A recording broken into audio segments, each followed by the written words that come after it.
Alright, so here is the Kato N-Scale M250 series super rail cargo train. And it did come with some extra detail pieces, which you can use in the expansion set. And basically this is a high-speed EMU train transporting parcels, and it's operated by JR Freight in Japan. So if you look at it from the side, you can see it's carrying these Sagawa containers. These are the U50As, and Sagawa is a pretty well-known delivery company in Japan. It's like their UPS or FedEx. It's also branded in the front as well, and they basically operate between Tokyo and Osaka, carrying packages inside. It's supposed to be more environmentally friendly than a bunch of trucks. So this set comes with 4 cars. First is the power car with a motor inside. Then we have 2 intermediate cars carrying containers. You can see this one is a bit different with the platform in the front. Then we have the other power car, which is a dummy unit. And before we get started, I'd like to thank Bonsai Hobby for sponsoring this video. They are an online hobby store in Japan where you can get these Japanese model trains. There is a coupon code for 10% off any model train product. So if you're interested, the code and the link to their website will be in the description down below. But anyways, let's get started here on car number 1. Alright, so this is the lead car of the train set. It's actually an EMU, so it runs on electrical power from this pantograph. But it is different from a locomotive since they distribute the power. So if you look above each of the bogies, they have their separate electrical equipment box. But in the center, there's just a container. So if you remove that, there's pretty much nothing in the middle, which you won't really see that in a locomotive. So if you look at the real one, you can see there is a second unit behind it. So it is a pretty unique design for a freight train. That's one of the reasons why I got this. And it comes in this pretty cool livery. It's like a blue wave of 2 tones of blue. So let's go over here in the front where you have this sleek cab design. Kind of reminds me of the bill of a hat. Pops out at the top. Looks really nice and clean. Got that JR Freight locomotive look. And then at the top we have the twin lights in the middle and these small lights on the sides. There's also windshield wipers which are molded in, but they do look pretty nice. You can also see the cab inside. It is interesting that there's this curvy bit at the top. Not quite sure what that's about. And here it says M250-3. I think it's the car ID number because I've seen other ones with different numbers. In the middle we got the Sagawa logo and dish lights on the sides. There also is this box with a couple of cut lever inside, and apparently it's removable because I found this picture without it. Then down at the bottom we have this knuckle coupler, which is just for show, so it's pretty static, doesn't move at all. This is my first Japanese train with a knuckle coupler, used just for freight, but passenger trains will have the Shibata coupler instead. And then down below there is some molded in detail, like ports for air brake hoses, and they have seam lines and rivets for the pilot. Very thick and round around the edges. Alright, so now let's take a look here at the side. See the cab window kind of drops down, and there is a silver JR Freight logo, which is kind of legible. And then we have the cab door with some molding, and there's a rain gutter above it. Got another window here, and the branding for Super Rail Cargo. Then down at the bottom we have some writing over here. Apparently it belongs to the JR Freight Tokyo Freight Terminal Depot. Then here's the car number, and take a look at the truck. Just this molded in gray piece. You can see all this detail in there, and it's kind of asymmetrical. And these wheels are very shiny. Yeah, here is the range of motion. Alright, so moving up to the middle section, we have the Sagawa container, which is a 31-footer. Yeah, it looks pretty nice. At the bottom, there's some holes for the forklift blades, which it does say you can only use it with empty containers. Then on the left side, we've got a lot more printing, just some information about the weight class of the container, some molded in detail. There also are these red markings throughout. And in the corner, there is another label that says Japan, and the rest is a bit squished together, so I can't read it. And then at the bottom, there are these holes with this black backdrop. There's also a little bit hanging down below. Car number, and this blue number 1, so it's the first car at the train set. There also are these small boxes in the gaps. So you can actually detach the container, and there's these holes on the ends. So the container is actually just a disguise for the motor, which actually moves the train. You can see the poles going in between. There also is this access door in the back, and another one in the front. So this step actually doesn't exist in real life, it's just to hide the pole. And then here's a look at the edge of the container, which has that hole in the middle, as well as the other side with the doors. And here's how it looks like inside. Alright, so moving up to the back section. Got this big compartment here, this vent on the side, there's the rear bogie, and there's some text here talking about the weight. And then on the roof there is this vent box. Alright, so now let's take a look here at the end, where there is this gangway door and a bit of molded in detail, like this ladder, foot plate, receptacles on the edge, builder's plates. The windows are see-through, although they don't have any glass, like the one on the side. Alright, and then on the bottom we have the Shibata automatic coupler, which is different from the knuckle coupler in the front. It's also interesting they have these MU hoses on the sides, which are attached to the coupler so they move as one. And then here's a look at the other side, which is different with this door at the end, with a vent next to it. And then for the container, it looks pretty much the same, but there is this little chip in the corner. I don't know what that's about, but it's not on all the other corners. Alright, and then here is the front, which it doesn't have a window over here, and there's a vent instead. And there's some different printing on the sill. So that's it for the sides. Now let's go check out the roof. So here's the view from the top, where it has that roof detail that you have to add yourself, as well as the pantograph, which draws power from the overhead lines. And you can activate it, just simply pull this thing up. And now it's ready to go, and yeah, it looks really nice. And it's interesting they're using whistles instead of horns. And there's lots of these mold-in wire detailing, and all these other electronics, like this fuse box here, separately applied. Alright, and then in the middle, we've got the container, lots of corrugation. And in the back, we've got these two boxes on top, and these little random nubs. And now let's go check out the underside. See that coupler in the front? There is no coupler box because it's not functional. And then here's a look at the bogie. See the exposed gears at the bottom. And they have a traction tire on this one. It says Kato, made in Japan. Then they have this exposed metal section, which I don't know, maybe they didn't have enough clearance to add a cover. And then here's the rear truck, which moves with the coupler. Alright, so now let's take a look at the flatbed car, which comes with two containers. So in the front, we've got that same Shibata coupler, which can swing pretty freely. And here's the front face of the container, without the hole. Here's a look at it from the side, and you can see there's like this big gap here in the middle. And the bottom part's like a trapezoid. So the containers are removable, it's pretty easy. Now, interestingly enough, they actually added unique numbers for all the containers. So here's 76 and this is 77. So it's actually pretty cool they added this difference. And then here's the end with the doors. Got this little warning here, and they even painted the door latches yellow and a tiny red arrow. And check out the rest of the molding. Now, one thing I was wondering if these containers are stackable. I mean, technically you could put them on top of each other, but there's really nothing holding it together. Then for the rest, there are these tabs to hook up to the containers. Here's a view from the top. Yeah, they really stick out. And in the front, I liked how they added these little vents, which is in the actual prototype. Then we have some deck paneling, and here's the other end. And they also have these printed details here at the bottom, another one on the edge, and there's also these little locks molded in. Just like that, and yeah, they don't really move at all, like you can't slide it, so very secure. So here's a look at the end and the other side. Now the main difference is that there's these holes at the bottom, which are not present on the other side. So here's how the top looks like, and then here's a look at the bottom. Here's a range of motion of the truck. Then in the middle, we've got this big bump. And then here's the other end. So for the next car, it's almost pretty much the same, but it does have this extra railing here at the front, along with these two receptacles. This car is equipped with some monitoring systems, so I think that has something to do with that. Also, I guess someone could stand on that platform. And the other main difference is that huge gap between the containers. They put them a lot closer together. But you can see it has the same hole designs at the bottom, just like the car number's different, as well as the numbers on the containers. So I think the reason why these two tabs are close together is that they can shift the containers. And the flatbed is almost the same, just again that front section is different. Alright, so here's the other power car, the dummy unit. Now externally, it looks almost the same, but the car numbers are going to be different. And apparently it is a 16 car train set. Now, since it's a dummy unit, it's going to be a lot lighter without that motor inside. And the good thing about it, if you remove the container, you can use it as a display. Maybe you're like loading the containers on, and it won't have those boxes on the ends to hide the motor. So it's going to look a lot more prototypical. There's a little walkway treading, and then I guess a folded footplate. But yeah, it definitely looks really cool empty without anything here in the middle. And here's the other side, again, it's the same. But on the bottom, there's a big difference. I did find it interesting that the bogie in the dummy unit has the same exact truck. All they did was remove the gears, so it's free rolling. And then the middle is just a blank board. And then here's the other end. Alright, so now let's assemble them together. Basically, you just link up the couplers here at the bottom. These hooks are the ones that do the main work. So yeah, it's pretty simple, just push them together. I do find it pretty cool that these hoses actually look like they're connected together. That looks pretty realistic, which has a pretty cool effect even when it's turning. Here's a view of it from above. Alright, so here is the train coupled together. It actually looks pretty decent for only 4 cars, carrying 6 containers. But yeah, they look actually a lot cooler than I imagined this to be.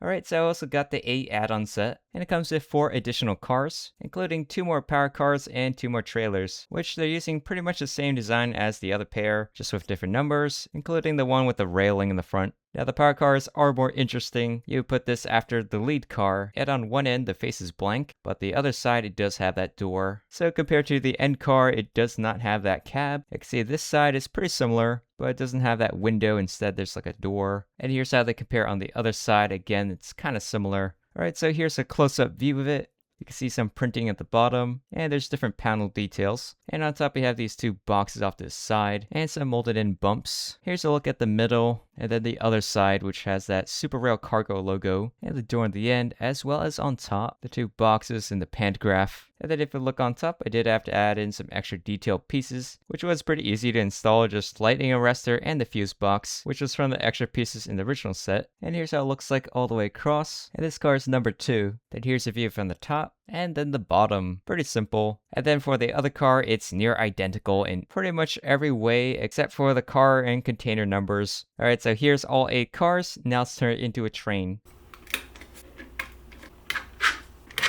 Alright, so here is the 8-car train set. It is very long. And you can lift that pantograph up in the front and another one in the rear. So if you count the containers, you got 1, 2, 3, 4, 5, 6, 7, 8, 9, 10, 11, 12 containers are in this train. Now these couplers are pretty sturdy. It does require a bit of force to pull them apart.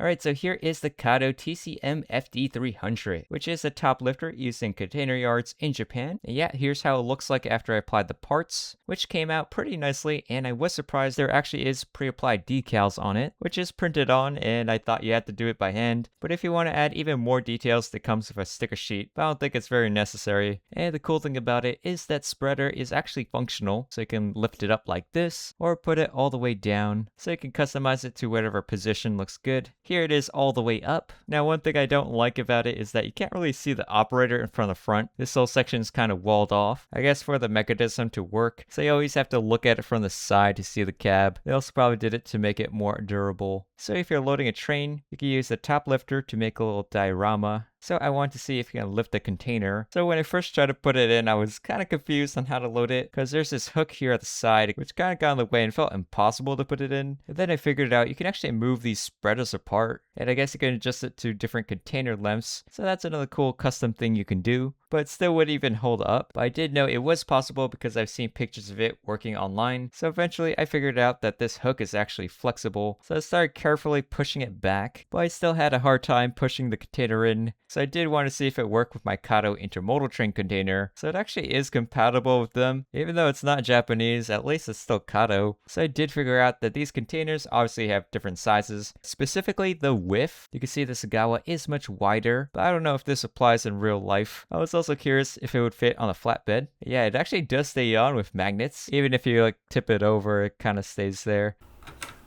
But it can only fit one container.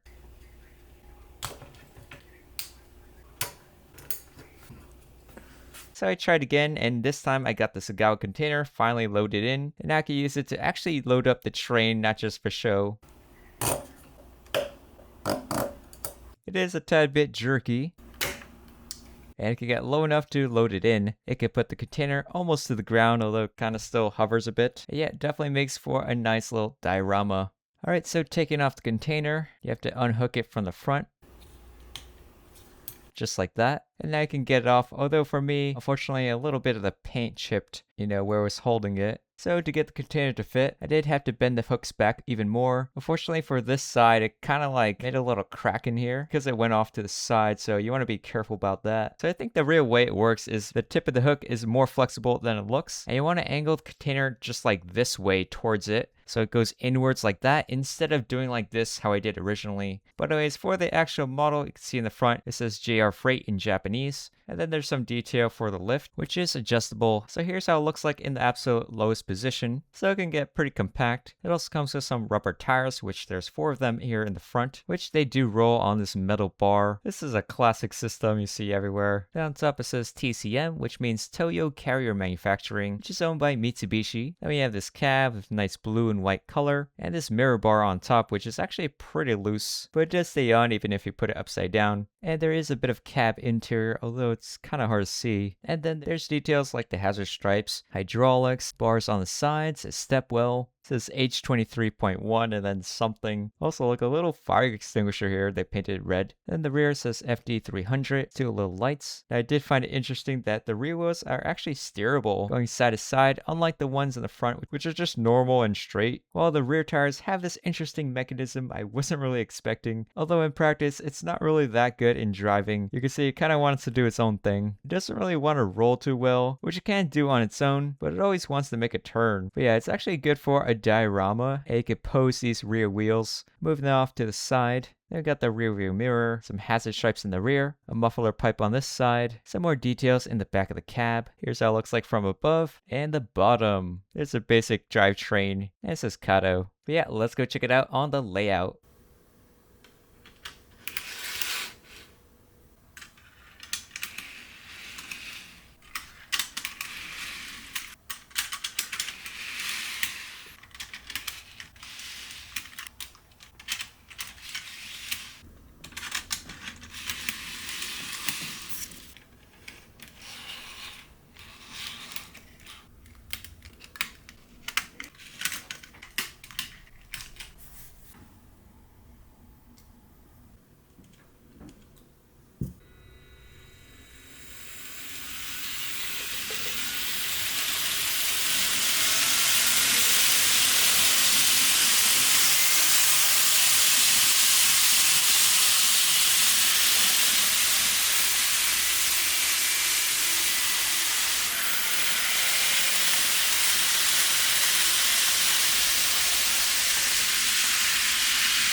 Alright, so before we get into the final thoughts, thanks again to Banzai Hobby for sponsoring this video. They are an online model train store in Japan, and it's where you can get the M250, Super Rail Cargo, and other Japanese model trains. I do have a coupon code you can use for 10% off any model train products. The code and link to their website will be in the description down below. So the Kato M250 Super Rail Cargo, it's my first Japanese freight train, and it looks pretty awesome with the unique EMU design. It's well detailed with fine molding, nice printing, coloring, with the Sagawa branding, and I like that you can get both end cars of a train, one with the motor, and the other one has the option to remove the container so you can run it empty. They also added detail of hanging ammu hoses between cars, so it looks like it's actually connected. Now there's other things I was surprised about, like how the train uses both knuckle and automatic couplers, that there's a variation of the flatbed car with the railing on the end, so good to have a little variety since all the containers are the same. I was surprised that Kato added a unique number to each container because they didn't do that on the containers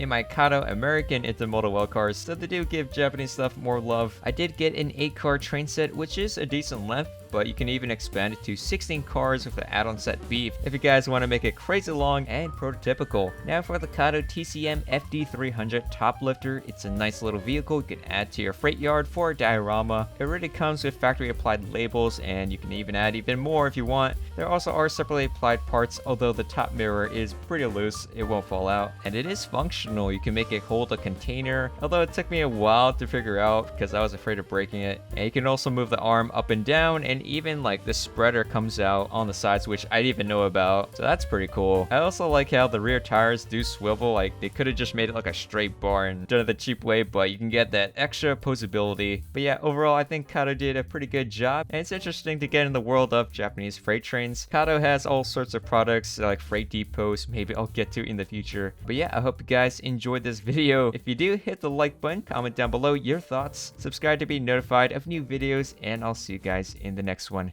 Bye.